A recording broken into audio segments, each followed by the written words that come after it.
அவள் அங்கத்தில் இருந்து வெளியே வரும் பொழுது இந்த தாயின் உயிர் போகுமா, அந்த குழந்தையின் உயிர் வெளியே போகுமா, மூன்றாவதாக மறுத்து வச்சு என்னுடைய உயிரும் போய் வருமா. இப்படி 3 பேர் உயிர் போன பிறகுதான் ஒரு குழந்தை பிறகுறதும் பிறக்காது. அதனாலதான் பிறப்பும் சவமும் ஆகி பிறக்கிறதுனாலதான் அதுக்கு பேர் பிரசவம்னு சொன்னாங்கம்மா. அப்படி என்னை பெற்றெடுத்த தாய் அடித்தேன். எனக்கு இந்த நிலை வந்தது தாய். அம்மா, என்னை 10 மாதம் 300 நாள் சுமந்த தாய் சிறையிலே, என் தந்தை சிறையிலே. உலக மாதா, உலகத்துக்கெல்லாம் அன்னையாக விளங்கக்கூடிய நீ என் மணிக்குடலை கேட்கின்றான். நான் இல்லை என்று சொல்ல போவது கிடையாது. பிறகு தருகிறேன்.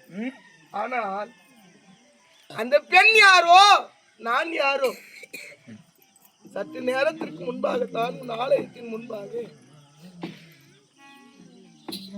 அவள் கழுத்திலே மாலையிட்டு, அந்த பெண்ணானவை கழுத்திலே மாலையிட்டு என்ன சுகத்தை கண்டாள் என்று உலக மாதா, நீ தெய்வமாக இருந்தாலும் பெண் அம்மா, அவள் உன்னை போல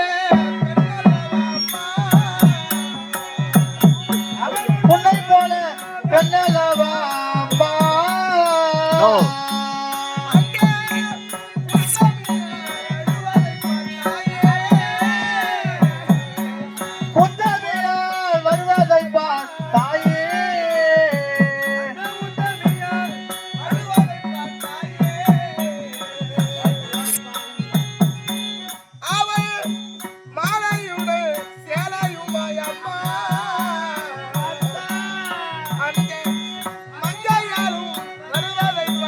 அம்மா நோ பின்னாடி போ.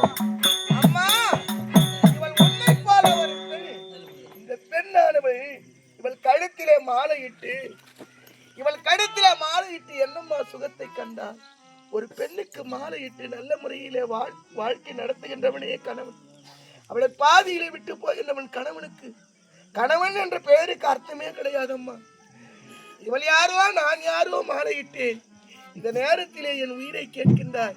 நான் இறந்து விட்டால் பெண் என்ன நினைப்பாள்? பாவி, என் கழுத்திலே மாலையிட்டு நீ இறந்து விட்டாயே, நான் என்ன ஒரு பாவத்தை செய்தேன் என்று இந்த பெண்ணுடன் நான் இல்லற சுகத்தை நாடாது நான் இறந்து விட்டால் இவள் மனம் வந்து அழுதார். அம்மா, இவள் வாய் திறந்து சாபம் விட்டாள். அம்மா,